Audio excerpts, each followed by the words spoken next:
Sign the safety clearance or I will bury your career, Jared Garrison barked, shoving the paper into my chest. I did not say a word. I packed my brass license stamp, walked out, and within 72 hours, his $50 million high-rise was legally declared a pile of unsafe, illegal concrete. To understand how we got to that point, you have to look at the mud. My name is Warren Cole. I am a licensed structural engineer in the state of California. In my business, your signature and your personal engineering stamp are everything. If a drawing goes out with my seal on it, I am personally, civilly, and criminally liable for whatever happens to that building. If a column buckles or a foundation cracks, the state board does not go after the corporate entity. They come after me. They take my license, my house, and they put me in an orange jumpsuit. That is why I do not cut corners. I spent 4 years earning my engineering degree, passed the grueling 8-hour fundamentals exam, worked for 5 years under a mentor, and then sweated through the national and state-specific exams to get those 2 letters, P.E. next to my name. I was not about to throw all of that away for a corporate bonus. For 12 years, I worked as the Senior Quality Assurance Manager for Garrison Builders Group. The founder, Arthur Garrison, was an old-school contractor who built the company from a single dented pickup truck to a major regional player. Arthur respected my work. He was a guy who knew that the strength of a building was not in the paint or the glass, but in the foundation. We had a great working relationship. 5 years ago, during the construction of a high school gymnasium, I caught a major weld defect in the main roof trusses. Arthur did not argue. He paid $80,000 out of pocket to have the trusses rebuilt. He knew that if that roof collapsed under a heavy winter snow, his company's reputation would be dead. That was the kind of builder Arthur was. But last year, Arthur decided to celebrate his semi-retirement by taking his wife on a 3-month cruise around Europe. With the founder out of the country, the board of directors appointed his 32-year-old nephew, Jared Garrison, as the temporary vice president of operations. Jared was a business school graduate who believed that construction was just a numbers game. He drove a pristine, blacked-out Range Rover and wore custom Italian leather work boots that had never seen a speck of actual mud. Jared viewed me not as an asset, but as an expensive speed bump. The project that brought us to a head was the Meridian Spire, a $50 million, 15-story commercial mid-rise in downtown San Jose. The developer of the project was an aggressive real estate trust that wanted the building completed yesterday. They had inserted a clause in the contract. If Garrison Builders could finish the concrete podium and the structural core 3 weeks ahead of schedule, they would receive a flat $2 million cash bonus. Jared was obsessed with that bonus. He talked about it at every morning meeting. He wanted to use that cash to prove to his uncle that he could run the company better and faster. The foundation of the Meridian Spire was a massive mat slab, a 4-foot-thick block of reinforced concrete designed to support the entire load of the structural steel core. Because of the size of the pour, it had to be a continuous operation.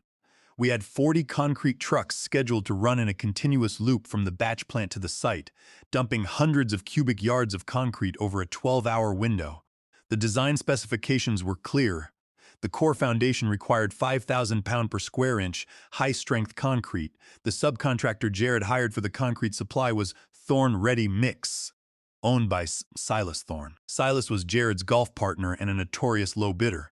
I had worked with Silas before, and I knew his operation. He ran old, poorly maintained mixer trucks and was famous for using cheap aggregate to shave a few dollars off his mix costs. I had warned Arthur about Silas in the past, but Jared had bypassed my objections by pointing out that Silas's bid was 15% cheaper than anyone else's. The day of the big pour was a Tuesday in July. The weather report forecast a record-breaking heat wave, with temperatures in San Jose climbing to 95 degrees by noon. In concrete construction, high heat is your worst enemy. It causes the water in the mix to evaporate too quickly, which accelerates the setting time and makes the concrete incredibly difficult to pump. If the concrete gets too hot, it loses its structural strength and develops microfractures during the curing process. To combat this, you are supposed to add ice to the batch mix at the plant, or use specialized chemical retarders to slow down the chemical reaction. Silas Thorn's plant, looking to save on material costs, had skipped both. At 7 in the morning, the heat was already rising. I stood on the edge of the excavation pit, looking down at the massive web of thick number 11 steel rebar that my inspectors had spent days checking. The first concrete trucks began to arrive.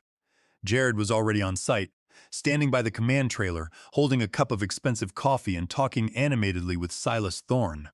Also on site was Dave Miller, a young inspector from an independent testing agency hired by the developer's insurance company to perform the code-required special inspections. Dave was 24, fresh out of school, and clearly intimidated by Jared's aggressive presence. I walked over to the first truck to inspect the delivery ticket. The ticket showed the truck had left the batch plant 45 minutes ago. In 95-degree heat, a concrete truck needs to discharge its load within 90 minutes of batching, or the concrete begins to set inside the drum. But as the morning went on, traffic on Highway 101 backed up due to a minor accident. The delivery time started stretching. Trucks were sitting in a line outside our gate for over an hour, their drums spinning under the blazing sun. I walked down to the pump station where the third truck was preparing to unload. I climbed up the ladder to look inside the drum.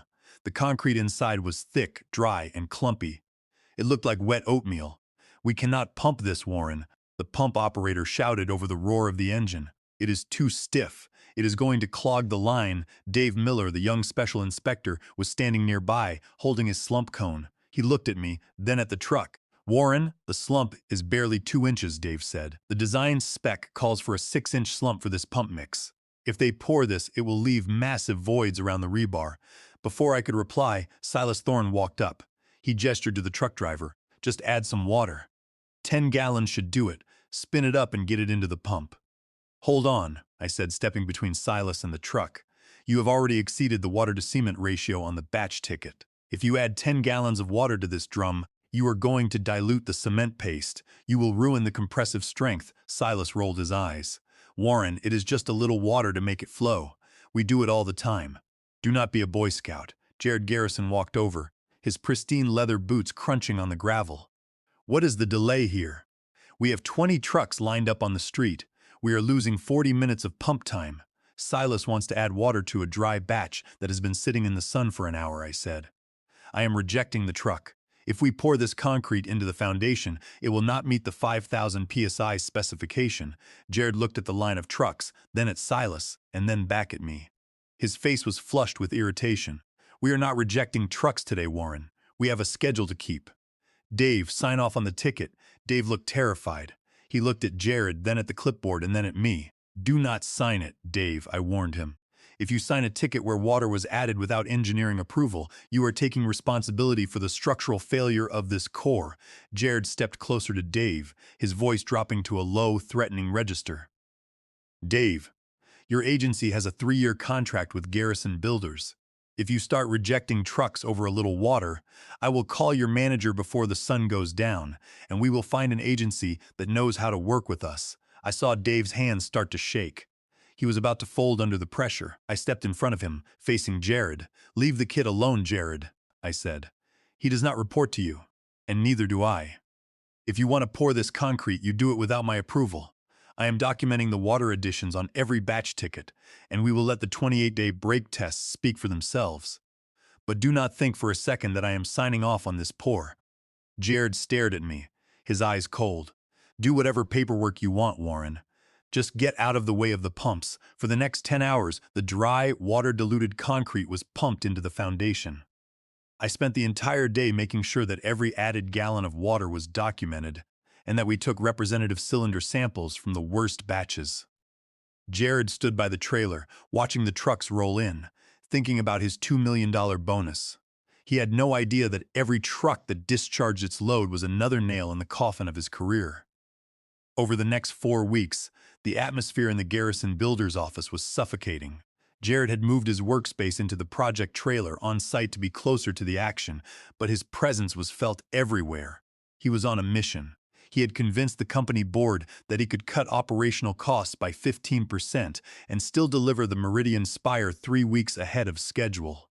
For Jared, this project was not just about the $2 million bonus. It was his ticket to permanent succession. Arthur Garrison had no children, and Jared was desperate to prove he was the rightful heir to the family empire. If he failed, Arthur would likely hand the company over to an outside board of directors, leaving Jared with nothing but a minor shareholder pocket change. Because of this pressure, Jared pushed the crew to the limit. 2 days after the pour, The formwork was stripped from the concrete core. I watched from my office window as the steel erectors rolled in. Flatbeds loaded with massive steel columns and girders lined up on San Carlos Street. The cranes began lifting the steel, bolting it to the concrete anchor bolts embedded in the fresh slab.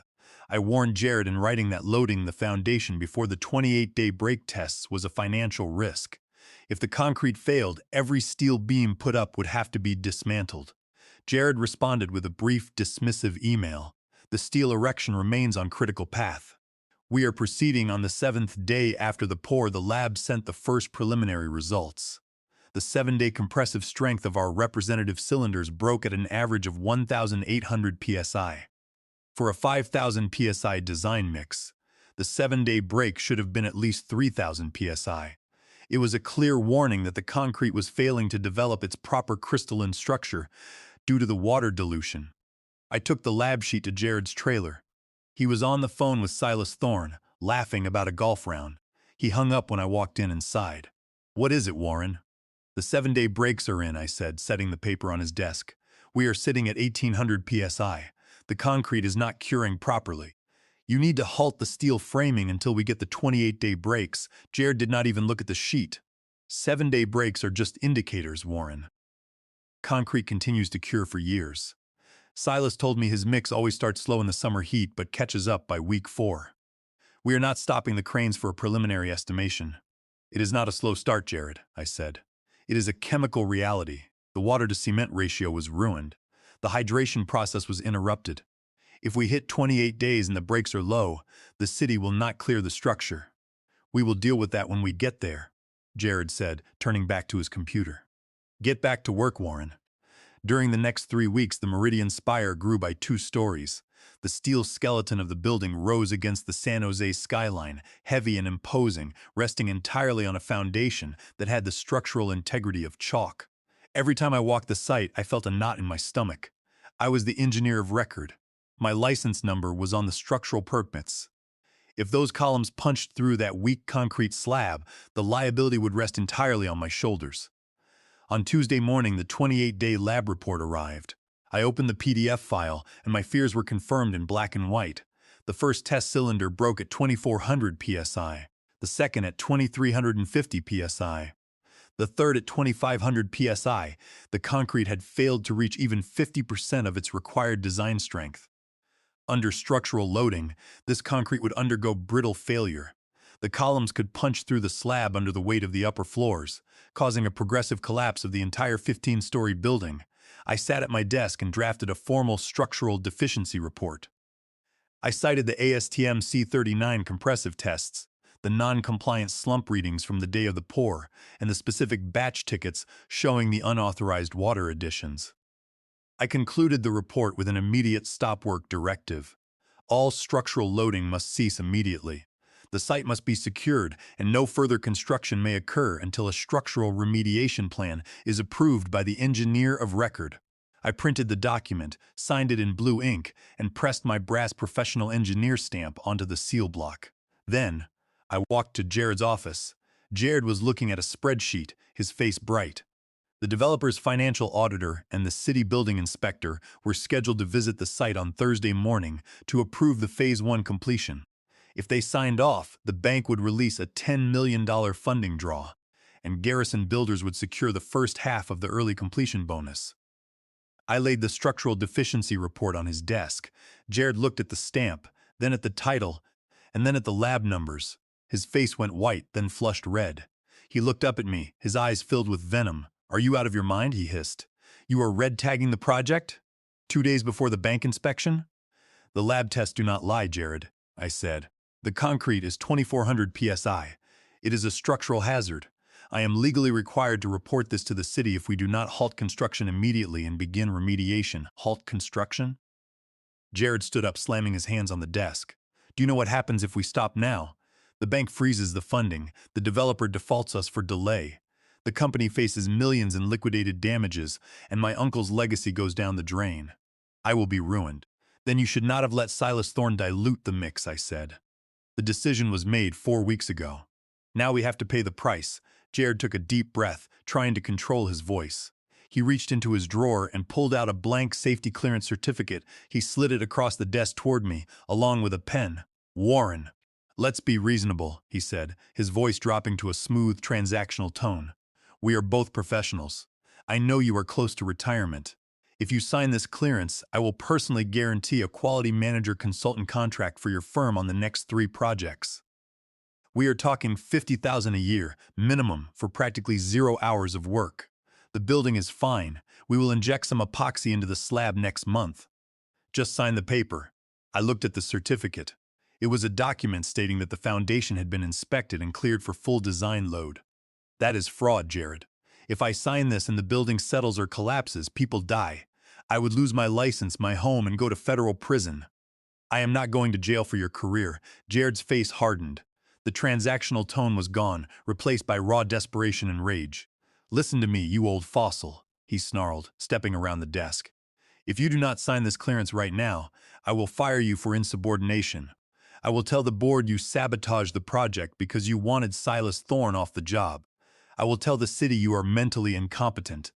I will drag your name through the mud so hard that you will not be able to get a job designing a backyard deck in this state. You will leave this office with nothing." I looked at Jared's bulging eyes, then at the blank certificate. I felt a cold wave of certainty. 12 years of loyalty to this company meant nothing to him. I picked up my report from his desk and folded it. "I will not sign it, Jared." Jared pointed his finger at the door. "Then get the hell out. You are fired. Leave your keys, your badge, and get off my site. Security will escort you out of the gate." I did not say a word. I walked back to my office, packed my brass stamp, my journals, and my reference books into a cardboard box. 10 minutes later, I walked out of the Garrison Builders building, carrying my box. I walked past the security guard, who looked away in embarrassment. Jared thought he had won. He thought that by removing me, he had removed the problem. He did not realize that by firing the engineer of record, he had just removed the only legal shield his project had left. I sat at my kitchen table, pouring myself a cup of black coffee. The cardboard box containing 12 years of my professional life sat on the floor by the door. I did not feel angry or worried.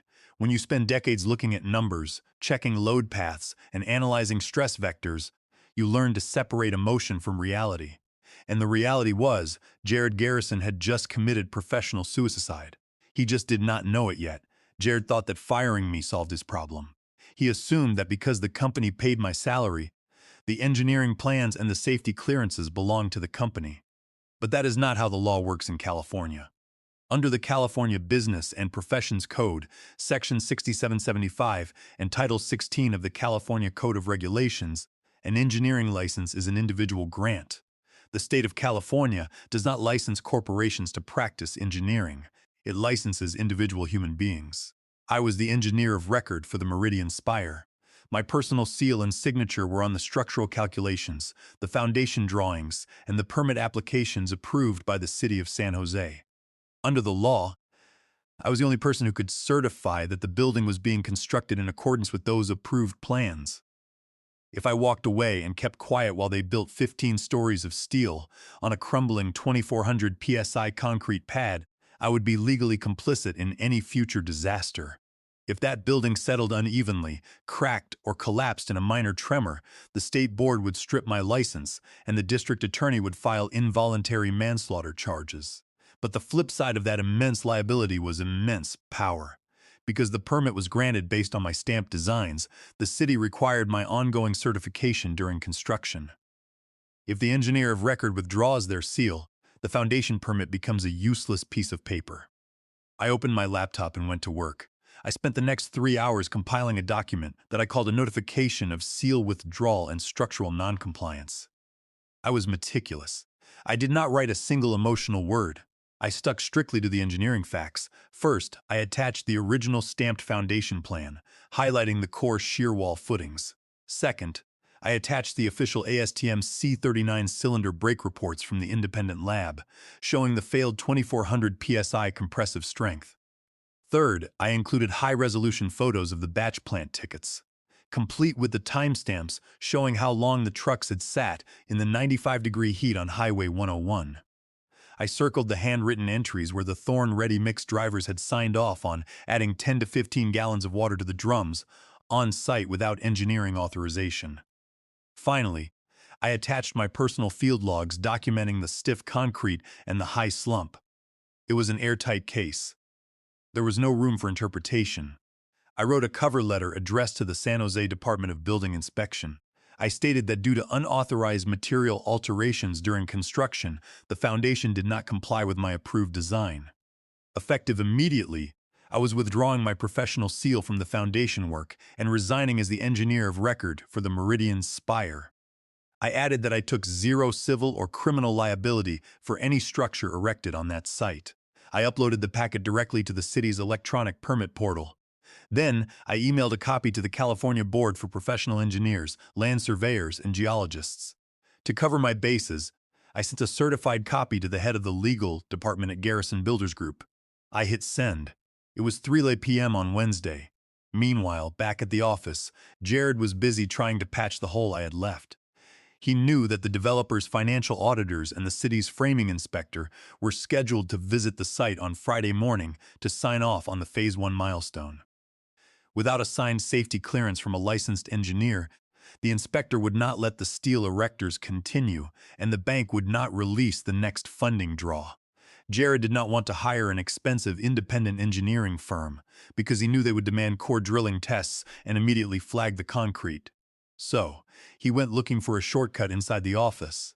He found Toby, a 24-year-old junior engineer who had passed his professional engineer exam only 3 months prior. Toby was eager to please, naive, and terrified of Jared. Jared called Toby into his office, closed the door, and offered him a promotion to assistant quality manager, along with a 10% raise. All Toby had to do, Jared explained, was sign a single safety clearance form for the Meridian Spire Foundation. "It is just a formality, Toby," Jared told him, patting him on the back. Warren Cole was an old-timer who liked to slow things down to justify his salary. "We have already poured the concrete, the steel is going up, and the building is perfectly fine. We just need a licensed PE stamp on this document to keep the bank happy. It is standard corporate procedure." Toby, sitting in the vice president's office, seeing a path to quick career advancement, was tempted. He looked at the safety clearance form. But Toby had also sat through the same ethics seminars I had. He knew that signing off on a structure he had not personally inspected was dangerous. "Did the concrete pass the 28-day breaks?" Toby asked, his voice hesitating. Jared smiled warmly. "Of course it did. The lab reports are just caught up in administrative backlog. I will have the girls in accounting file them next week." "You can trust me, Toby. I am a Garrison. My family's name is on the building." Jared handed Toby a pen. Toby reached for it, his hand trembling slightly. He wanted the promotion. He wanted to believe his boss. But he did not know that my certified withdrawal letter was already sitting in the inbox of Roger Brooks, the senior building inspector for the city of San Jose. On Friday morning, the Meridian Spire job site was a hive of activity. Jared Garrison had organized the walkthrough. He was in his element, wearing a branded hard hat, gesturing to the columns, and talking about how efficiency and modern management had put them ahead of schedule. Toby was trailing behind them. He carried the clipboard with the safety clearance certificate. He looked pale.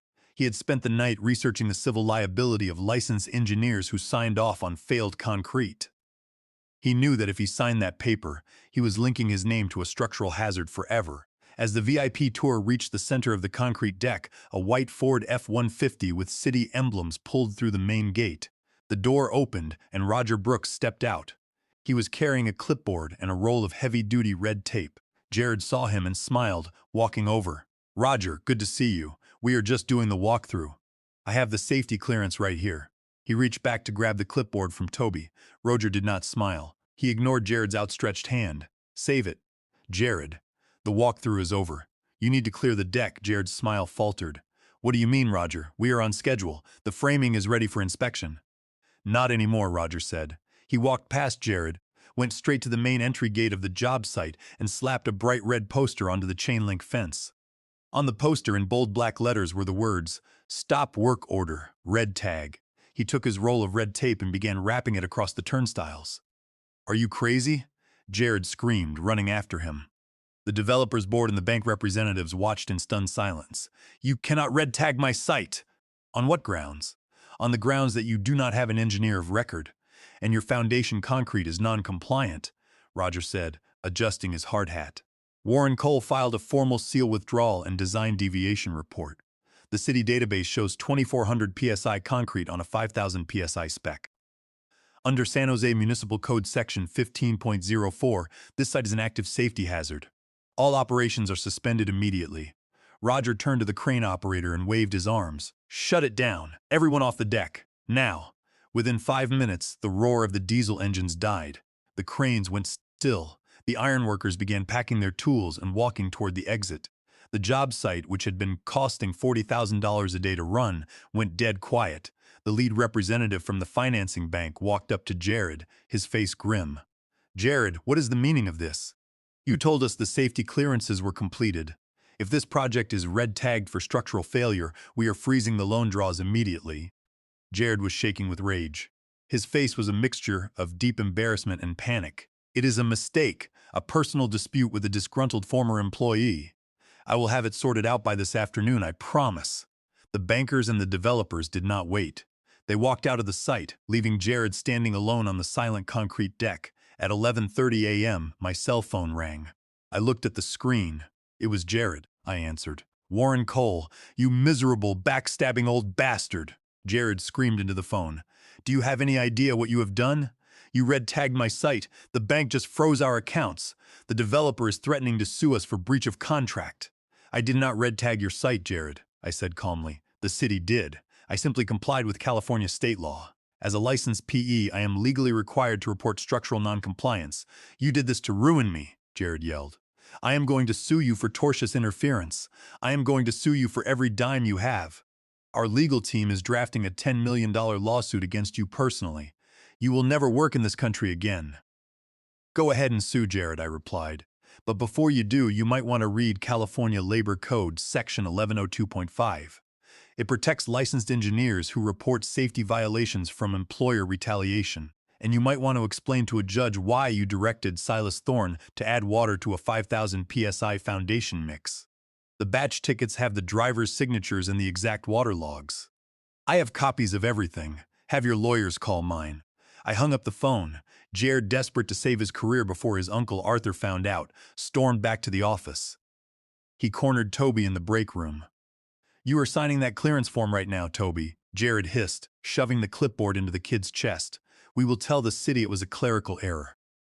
If you sign it, the promotion is yours. If you do not, I will fire you and make sure you never get a PE job in the Bay Area. Toby looked at the red tag on the gate outside the window, then at the clearance form. He knew that if he signed it now, after the city had already logged the failed lab reports, he would be committing fraud. It would be a career-ending felony.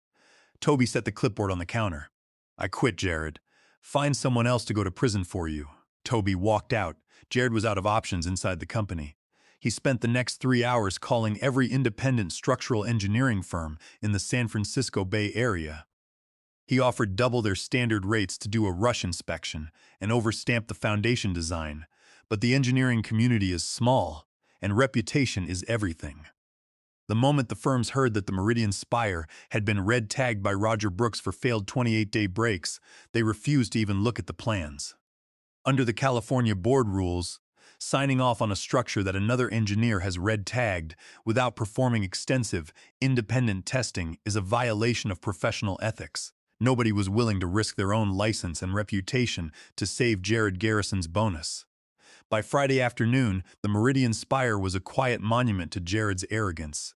The bank had officially frozen the construction account, and the countdown to a massive default had begun. On Monday morning, the glass-walled boardroom at the Garrison Builders Group headquarters was dead quiet. The air conditioning was humming, but it did nothing to cool the tension in the room. Arthur Garrison sat at the head of the table. He was 68 years old, with white hair and a face tanned from his interrupted vacation.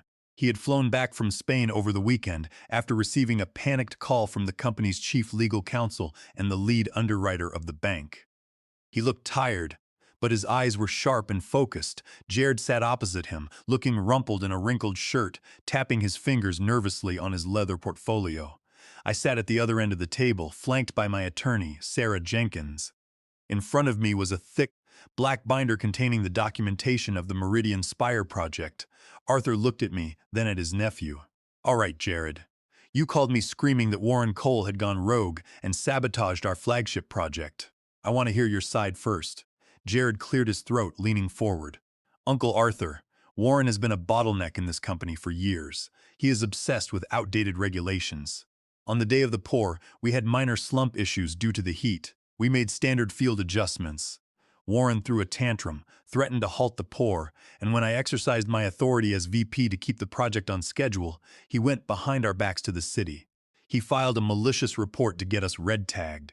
He is trying to destroy the company to settle a personal grudge." Arthur did not say a word. He turned his gaze to me. "Warren?" I did not argue. I did not raise my voice. I simply slid the black binder across the polished oak table to Arthur. "Inside that binder," I said, "are the facts. You will find the 28-day compressive test reports from the independent laboratory. The design called for 5,000 psi concrete. The actual breaks came back at 2,400 psi. The foundation of a 15-story building is sitting on concrete that has the structural integrity of a sidewalk." Arthur opened the binder, his brows furrowing as he scanned the lab sheets. "Next," I continued, "you will see the batch tickets for those deliveries. Silas Thorne's drivers signed off on adding between 10 and 15 gallons of water directly into the mixer drums on site. They did this under direct orders from Jared in 95-degree heat after the trucks had sat on the highway for over an hour. Adding water at that stage dilutes the cement paste and ruins the compressive strength." I pointed to the next tab. Under that tab are emails from Jared, directing me to sign a blank safety clearance form to hide the failed tests from the bank. And under the final tab is a signed affidavit from Toby, the junior engineer, documenting that Jared threatened to fire him and blackball him from the industry if he did not sign the clearance after I was fired. Jared jumped up, his face turning red. "This is fabricated. Toby is a disgruntled kid. Warren is twisting the facts to save himself." Arthur slammed the binder shut. The sound echoed in the boardroom. "Sit down, Jared," he said, his voice dangerously quiet. Jared slowly sat back down, swallowing hard. Arthur turned to the company's chief legal counsel, Marcus Vance. "Marcus, what is our legal standing here?" Marcus took off his glasses and sighed. "Arthur, Warren is completely protected under California Labor Code Section 1102.5. He reported a clear safety violation. If we attempt to sue him, he will countersue and we will lose. More importantly, the city's red tag is legally sound. We poured substandard concrete.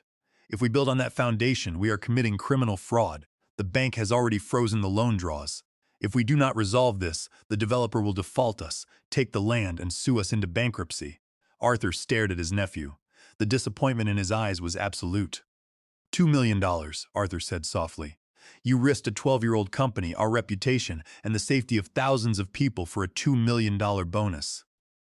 "Uncle Arthur, I was just trying to keep us on schedule," Jared stammered. "You are fired, Jared." Arthur cut him off. "Pack your things. You are stripped of your VP title. You are removed from the board of directors. You are out of this company, and you are out of my sight. I will not let you drag my family's name into the mud." Jared stood up, his mouth opening and closing. He looked at Arthur, then at Marcus, and finally at me. He realized there was no escape. He turned and walked out of the room, slamming the glass door behind him. Arthur took a deep breath, rubbing his temples.